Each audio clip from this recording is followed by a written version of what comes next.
Hey, Channel Insiders. Welcome back to Channel Insider Partner POV. I'm your host, Katie Bavoso, and my guests today are CEO Tim Rookes and CTO Matt Kiernan, both from Truly SMB, a service provider with a focus on AI and Microsoft with more than 300 customers between the UK and North America. When it comes to its customer base, the answer is in the name. Truly SMB serves small to medium-sized businesses, which Tim calls the backbone of the economy. Today, we dig into the challenges of AI adoption in the SMB space and how Truly SMB is making this journey easier for customers with its tech-fit approach. Welcome, gentlemen. It's great to see you today. Thank you, Katie. Nice to be here. Yeah, it's great. Thanks for having us. Thank you so much for being here this afternoon in your time, this morning in my time. So let me know how the future is. I'd love to know if I can make a few lottery number winning bets. So please let me know if you could look that up for me. That'd be great. Certainly wet and cloudy. That's how it is at the moment. That's all you got to give me. Okay. I don't know how much money that's going to win me, but thank you very much for the update on that. Well, it's fantastic to talk to both of you. I've been spending my last few days really diving deep into Truly SMB to get to know you and learn more about the company, about your mission. But I'd love to start out with just kind of diving in and having the audience get to know Truly SMB themselves. You're a service provider with a focus on serving small to medium-sized businesses, which is absolutely literally in the name. So tell me, what is your ultimate mission and why only focus on the small to medium-sized business market? Tim, would you like to get us started? Yeah, as you say, the name says it all, really, SMB. And it's something that we've always focused on. And we believe there is a bit of a gap in that market to introduce enterprise class IT systems to small to medium businesses. So our mission really is to do just that. And particularly now around AI and technology adoption, I think a lot of small to medium businesses are struggling on how they can actually adopt this technology. So our mission is to help them, basically. Love to hear that. And Matt, from a technology standpoint for you, when it comes to the focus that you're always trying to bring to work every day, what is the mission technologically for those SMB customers that you have? Interesting question. I mean, it changes, is the truth. Like, it changes customer by customer. And I'd say that's very much our approach, is that we're always trying to meet the customer where they're at, and find out what their needs are, rather than just very boilerplate kind of training for these types of things. It's about trying to make sure that it's fit for purpose for them. AI is obviously pretty hot topic at the moment, but I think the thing I would say about AI is quite a catalyst sort of for a lot of people, in terms of maybe considering that their security might not be as up to scratch as it might be, because now we're talking about AI and security is obviously a part of that question, but maybe it's their data isn't in the best shape to get the most from AI. So now we're talking about data as well. Or maybe it's they're wanting to automate a process and AI is a part of that, but traditional automation flows is another piece of that. So it kind of, although AI is definitely the buzzword and definitely what a lot of people are interested in, it often kind of snowballs into actually there's some other things at play here and other areas of technology which they want to get involved in, and we want to help support them all. Well, we're going to dig into AI a whole bunch throughout this conversation, so there will be no shortage of that if it was on your bingo card. But I first want to talk a little bit more about your customers, because I want to know who they are. When we talk about small to medium-sized businesses, that SMB market, for you, who are those customers? How typically big are they, and what verticals do they touch? We were actually talking about this yesterday in one of the meetings we were having, sort of ideal customer profile. But typically, I would say around about 50 employees, or at least 50 computer users. We tend to find at that sort of size, they really do take IT as a key service, but they don't often have their own internal IT team. So, and in terms of vertical, we don't really specialize in a particular vertical, but we have found, as is common with, I imagine, a lot of MSPs, that a lot of our clients are in the professional services. So a lot of accountancy and legal type of clients, but we do have all sorts: engineering, manufacturing, distribution. Tend to be owner managed businesses as well. And we have them all over the country in the UK, and we have a client base over in North America as well. And I also know that there's a mentality over at Truly SMB where you focus on being tech fit. You want to get your customers to that level of tech fit. And Matt, this was something you were very passionate talking about when we met in our pre-call. So why don't you go ahead and tell me, first of all, how do you define that is tech fit? And how do you know as a business if you're tech unfit, if that's the inverse of that? Yeah, so like tech fitness it's a term that we sort of coined us, I suppose.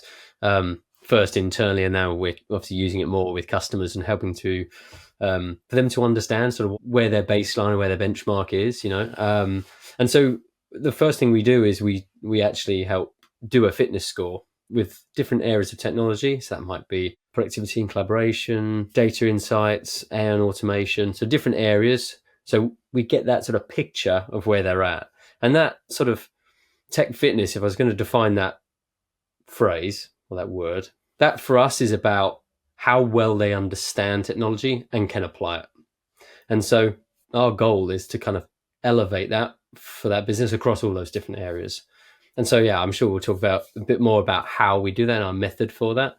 I'll try not to go into a 10-minute monologue on it right now. But tech fitness, it's become a big part of how we talk to customers about technology. And I think just that analogy with fitness is quite a good one, because I think a lot of people like fitness in their personal life. It's one of those areas where you always feel like I could do more, like maybe I should be doing more. But it's really hard when you haven't got someone helping you. You haven't got that sort of personal trainer that's someone pushing you on. And that's very akin to what our reason for being is. And that was what we want to be to our customers, is their sort of tech personal trainer, help them push them on, help them make progress, hold them accountable sometimes, to kind of keep them moving forward, so that they look back and they think, oh yeah, I've actually achieved something. We do feel stronger in this area or that area of technology. And we are now doing these things, just like now might be able to run 10 miles or a marathon or whatever, whatever your goal might be. So that analogy, I think it really helps people just kind of understand that tech doesn't stand still. It's something you've always got to kind of keep working at, especially in, these times where everything is moving so fast. Like if you stand still, you're going backwards. A bit like if you're not doing anything from a fitness point of view, that atrophy is real, like you lose it quite quickly. I'd like to dig a little bit more into that. So feel free to break down that 10-minute monologue a little bit more now, because I do want to know more about your differentiator. And that is something where you talk about being that personal trainer, that it's not a one and done training session. It is ongoing. It's not a summit. It's a continuous journey. So why don't you dig more into that with me? What would you say is your greatest differentiator, especially in this market that we're seeing? Yeah, I think, you took the words right out of my mouth. I always use that phrase, like it's not one and done. Because just like, I think a nice example of that is, take a CRM system or something like that. If someone was just to get a license of CRM and just have one training session, the likelihood of your whole team like starting to use that is very, very slim.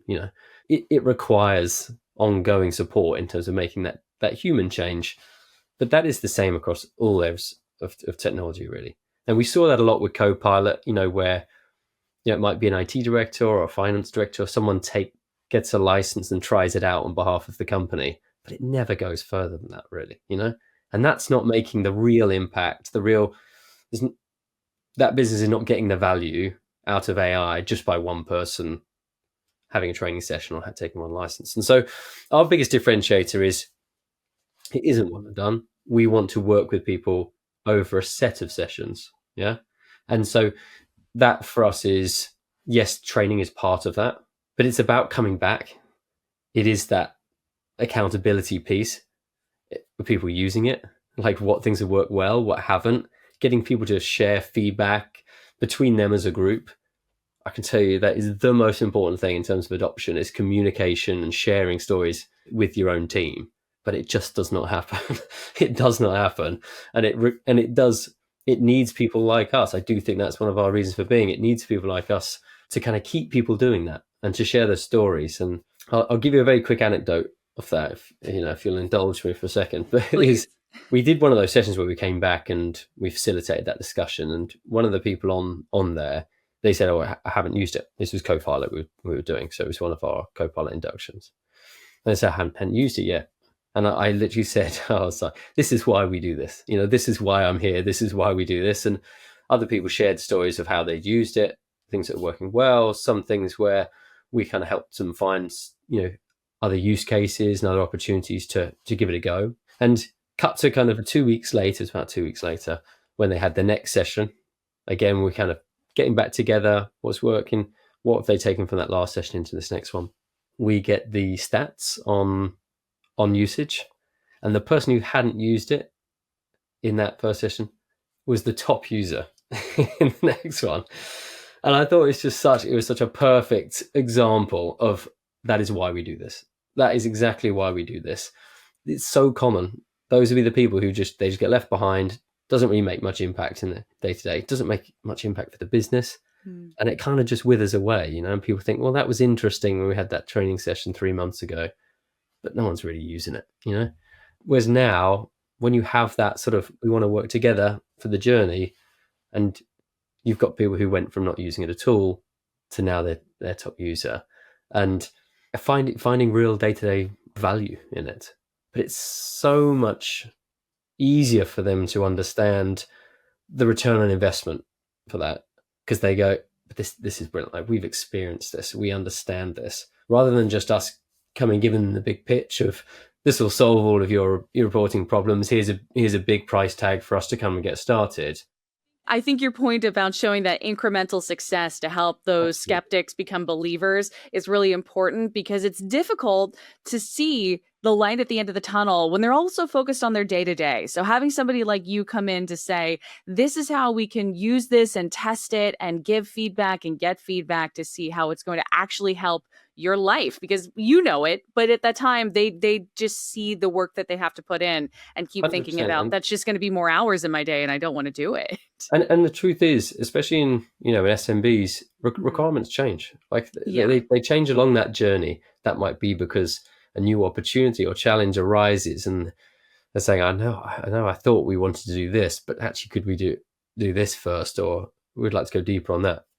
Like, that's the beauty of always kind of taking value at each one of those steps. It's like nothing's wasted. It's just, you're just building on it. But if that journey happens to go a kind of slightly different path of where you thought from the start, that's okay. Whereas we've obviously probably all been involved in projects where that is much harder, because you've set a budget, there's a project with a certain outcome and a goal there, and changes along the way cost money and cause time delays and all of that type of thing, because you're sort of all headed to this one agreed destination that you started at the beginning. So that's why our approach is a different take on how technology business like ours helps us SMBs. Well, speaking of goals and differentiators and visions, Tim, I want to toss this question over to you because you have stepped into the role of CEO very recently over at Truly SMB. Congratulations on that, first of all. Really exciting to see that title change for you. I'm sure, as we spoke about prior to this, you're on the tour, the new leadership tour now, getting to know the community, getting to know the customers under a different title. So that's fantastic. But when it comes to SMBs, it can be really daunting for them to kind of like take on a new face. So I want to give you the opportunity right now to talk a little bit about yourself and to talk about your goal for 2026, because previously you served as director of an MSP, ironically called True MSP. It's interesting about that True needs to be in the title for every business that you work for. Like, always name the businesses exactly after what we do, kind of thing. So I mean, I've been in the MSP industry since 2005, so 20 years, just 20 years. And that was starting out on a help desk, managing Microsoft SBS server, as it was called back then. So a long time ago. Managing all those sorts of things and servers, of course. I've gone through this whole transition of cloud and now AI. 2017 set up a business called True MSP, which, as you said, was an MSP, again, focused on SMBs. And True MSP is kind of the backbone, if you like, of Truly SMB. So it's kind of a rebrand and a new management Interesting. structure. Yeah, so a lot of like all the customers already know me, so that's a good thing. And a lot of the team here worked for myself as part of True MSP. So it's not quite as Oh, good. such a big step as maybe it sounds, and certainly from the customer's point of view, a lot of the customers just like, well, yeah, it's Tim. It's he's always been the owner.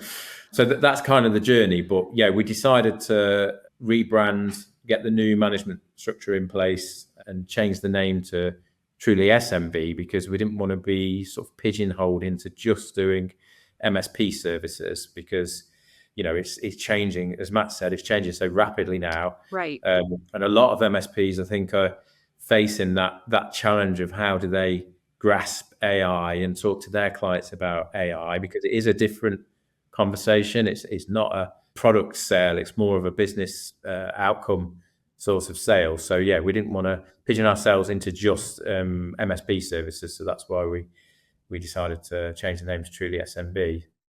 I also think it takes the focus off of you and puts it on the people that you're trying to serve. So I think the name immediately serves them as a reminder of, oh, this is about me. These people are focused on me rather than trying to figure out what is an MSP, because not every SMB knows that right out the gate. They don't, no. And I remember when we set True MSP up, we were like, oh, should we call it True IT or True IT Services or something like that? Or what, that name was probably taken at the time. But we decided we wanted to be a little bit different. So that's why we went with MSP. But it is still primarily an industry term, particularly here in the UK, actually. It's not that many people know. If you say MSP, they don't immediately think, oh, you're an IT provider. But I think that has changed over the years. But yeah, you're right. SMB really talks to the client. And it's interesting as well because in Microsoft, lots of companies are focused on the enterprise space. And I think sometimes Microsoft struggle to direct a customer towards IT company that just focuses in SMB. And again, that was another good thing for us because it's like, oh, well, what about Truly SMB? There's no mistaking what they do. So it's worked quite well for us. As I've read a lot leading up to this interview, you have a big focus on bringing AI to the SMB space. So as we're going into 2026, what's going to be your main focus on how you lead in this AI era, knowing that SMBs, I think, are finally starting to realize the value, as Matt has pointed out, how they can use AI in their businesses? How are you planning to really make sure that they feel comfortable and confident moving forward with Truly SMB at the helm? Yeah, so it's an interesting time, as I said, and I think for the first time ever, customers are coming to us.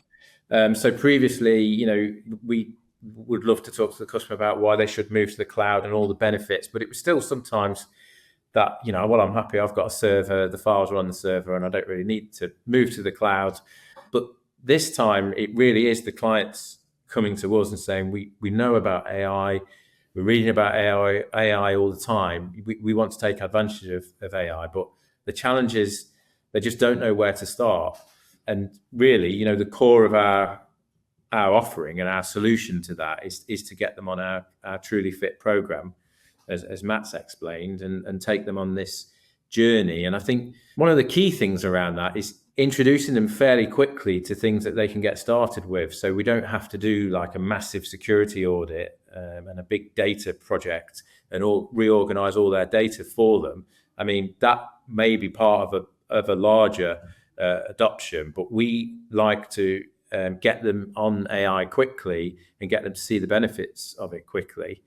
So it might just be, having an initial session to use Copilot and Teams or something like that, and just introduce them to that. And as we've said, our program's based around these incremental gains. So we start small, introduce them to it, and then open them up to what can be done. And like Matt says, one of the really rewarding things around doing that and showing them what can be done is when they come to us and say, oh, based on what we've just learned and that process we've just been through, could we actually maybe do this with AI and really start to get them thinking? So yeah, I think it's a good way of doing it. And as Matt said as well, I think it's fairly unique at the moment, our offering and the Truly Fit program that we've got.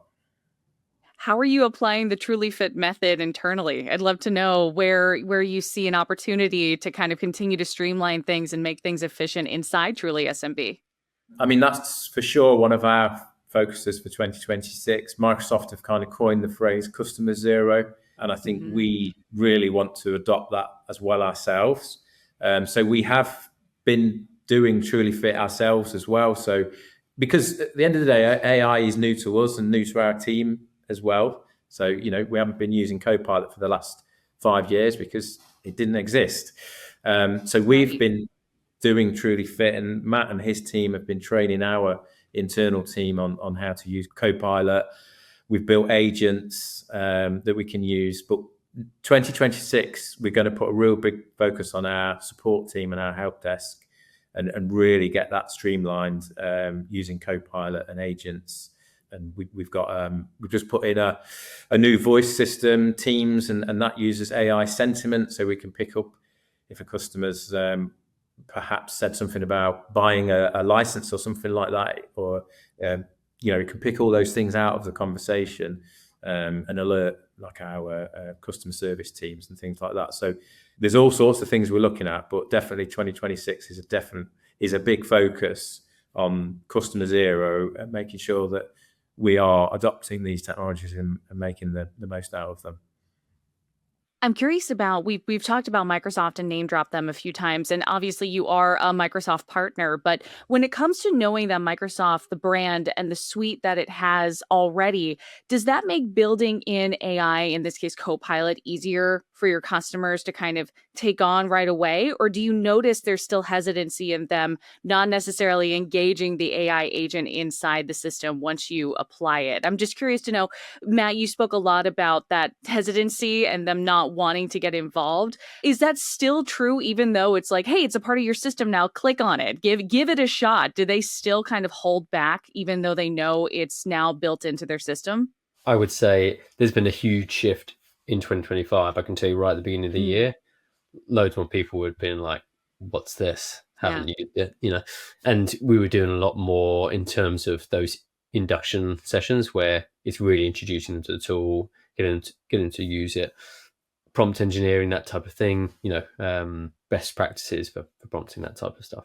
I think over the course of the year, a couple of things have happened. Lots more people are using it in their personal life than at the start of 2025. Obviously, people have been doing it in 2024 and 2023 as well, but lots more people are using it in their personal life. So they're more used to prompting and interacting with LLMs like outside of work.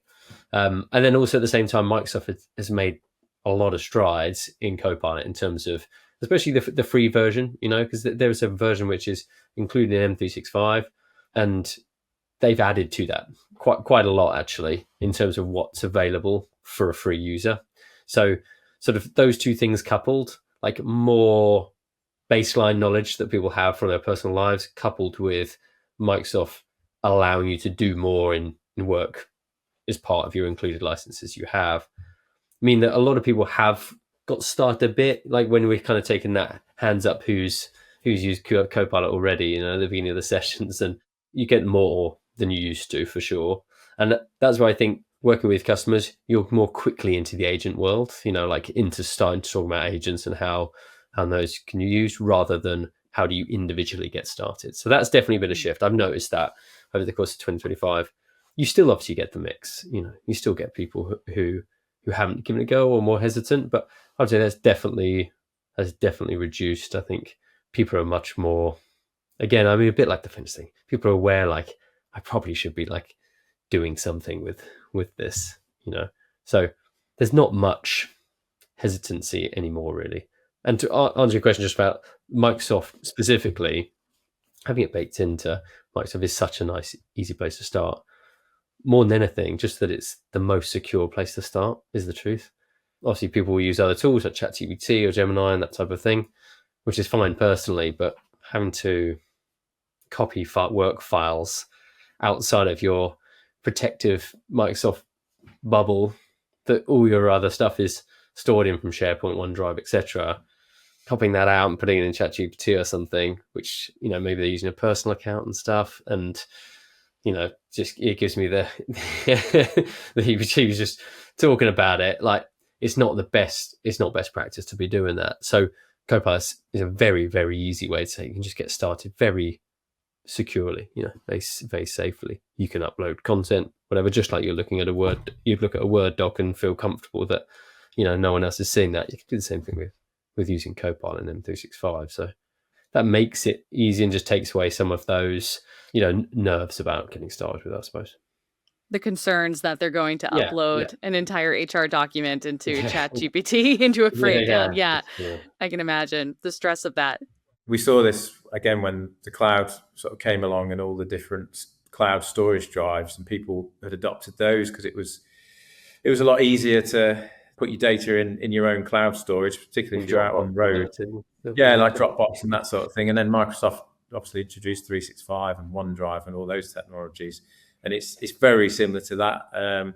One thing we are doing at the moment is educating people around Copilot and Copilot chat. So I've done a few talks recently to various industries around trying to encourage them to use Copilot chat, because I think some awareness needs to be raised around that. If you've got Microsoft 365, then you've got access to Copilot chat, which has a lot of the same functionality as the free versions of ChatGPT, but with Copilot chat, your data is secure and it's within your environment. So that's a really good way to get started because it is included in Microsoft 365.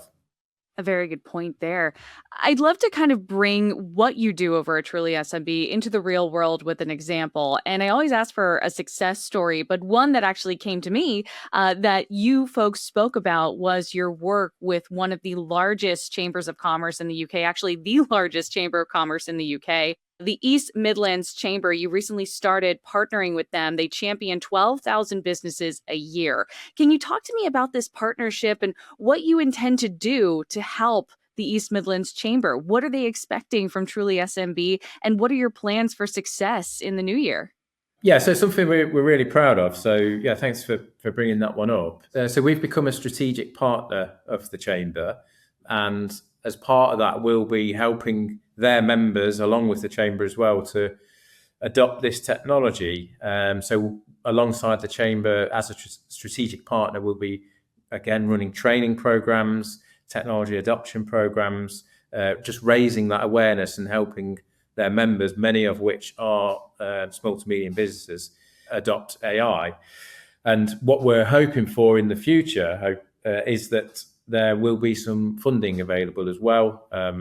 The details of all this hasn't been announced yet, but we should hopefully have access to funding to help with our Truly Fit program and getting their members onto that Truly Fit program through some of this funding that's available. Tim, I'm curious to know, you spoke a little in the beginning about how you feel that this particular market is fairly underserved by the channel. And I would just like to kind of hear from you, why do you think it's so important that you as a business and the channel industry as a whole make an investment in the small to mid-sized business level? A lot of people like to focus on the mid-market or the enterprise where, air quotes for those listening on podcasts, where the money is at, So I would love to hear you kind of ruminate a little bit for me on why such a focus on the SMB market, and what does that do for everyone that may be above that when it comes to the grades of size of business? Why should we support the SMB market with AI and with these technologies?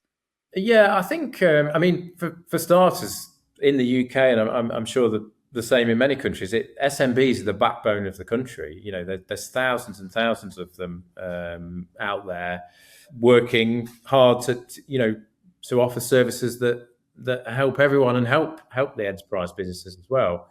And I think they do have the appetite for modern enterprise class services, and there's a whole piece around cyber and helping them with cyber protection, as well as all the new technology like AI.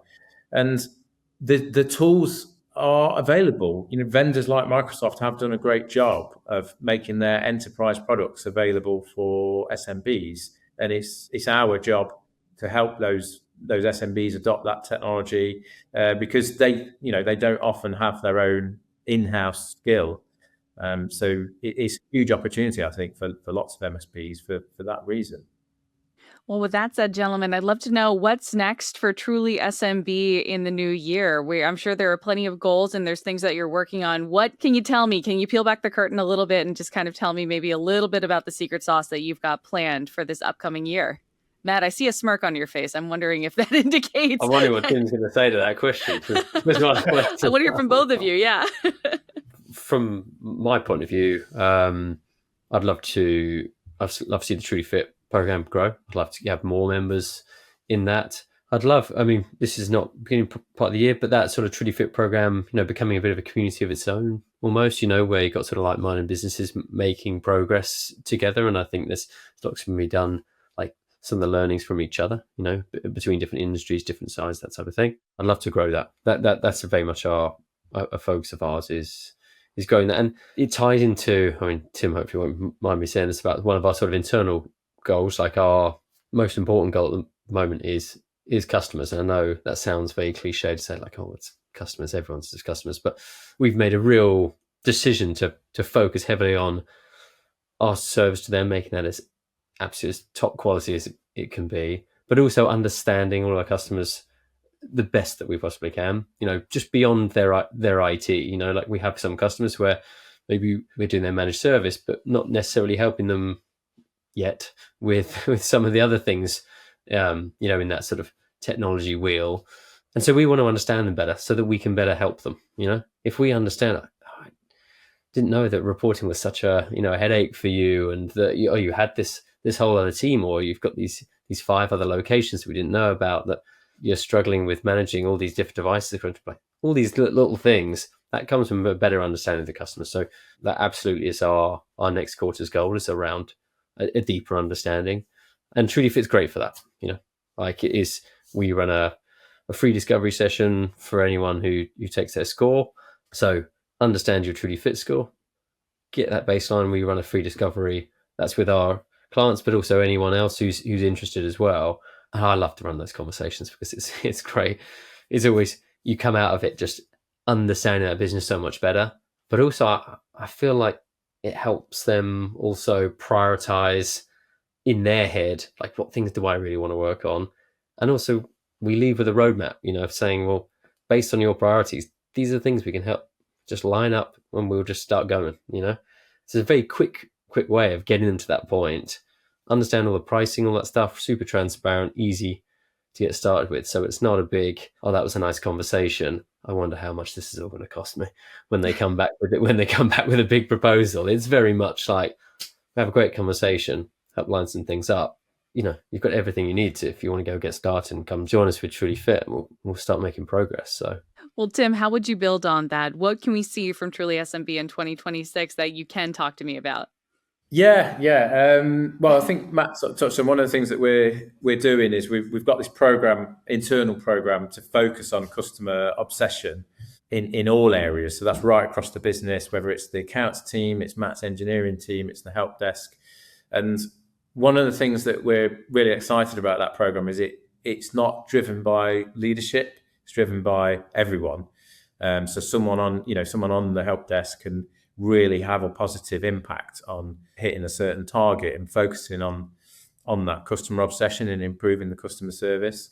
So that's kind of an internal program. We've already started doing that, but it's really pushing that in 2026. And once we've kind of feel like we've got control of that, then it's moving on to things, as I've mentioned, like the customer zero, and improving our internal efficiencies. And again, that all goes towards making the customer experience better, which is what we're passionate about here at Truly SMB. And then some other areas we're going to be looking at. So we this year set up a business central practice. So that fits in very nicely with what we're doing with Truly Fit and technology adoption, of course. I feel like I've said technology adoption a lot during this interview. But so we're going to be building on that Business Central practice and expanding that. We've got Business Central clients out in North America, but we're building that here in the UK as well. So that's going to be exciting as we go into 2026. Matt, I don't think you did mention, but we probably can't tell you all the things, but Matt's team, the engineering team that are working on our Truly Fit portal that the customers log into to track their progress. We've got all sorts of exciting things planned for that. Some of those things will involve using AI within that platform to improve that platform as well. So we're super excited about that. Well, for those who would like to get to know Truly SMB more, maybe learn more about Truly Fit and get to know the two of you, where can they go to learn more and potentially become a customer? Yeah, the best place to go is our website, so trulysmb.com. And from there, it will explain to them all about what we do as a business. And then there's also a link on there to then go and take their Truly Fit score, which they can fill out completely free. It's quite a good exercise to go through and see where you think you are. Following on from that, we'll book you in with one of our Truly Fit consultants. And again, that's a free service that we offer, and we'll just chat to you about that score. So that's definitely the best way to get started. Fabulous. Well, Tim, Matt, thank you both so much for your time today. It's so exciting to learn about Truly SMB. Tim, congratulations again, and good luck moving forward in the new role. Matt, good luck with all the talk tracks that you'll be following to get people truly fit. I look forward to taking my own tech fitness score on your website now that I know it's free. So watch my name come up. But thank you both for your time, and I wish you the best of luck in the new year. Thanks, Katie. Thank you very much. Yeah, thanks a lot for having us. It's been good conversation. Thank you so much to Matt and Tim for joining me today. And thank you for watching or listening. You can check out every episode of Channel Insider Partner POV on channelinsider.com or watch us on YouTube at youtube.com/channelinsider_news and trends. You can also listen to us as a podcast wherever you get your podcasts from. Don't forget to like, subscribe, and follow wherever possible so you never miss an episode. Come connect with us on social media, on LinkedIn and X at Channel Insider, or with me at Katie Bavoso. Once again, I'm your host, Katie Bavoso, and I'll see you next time.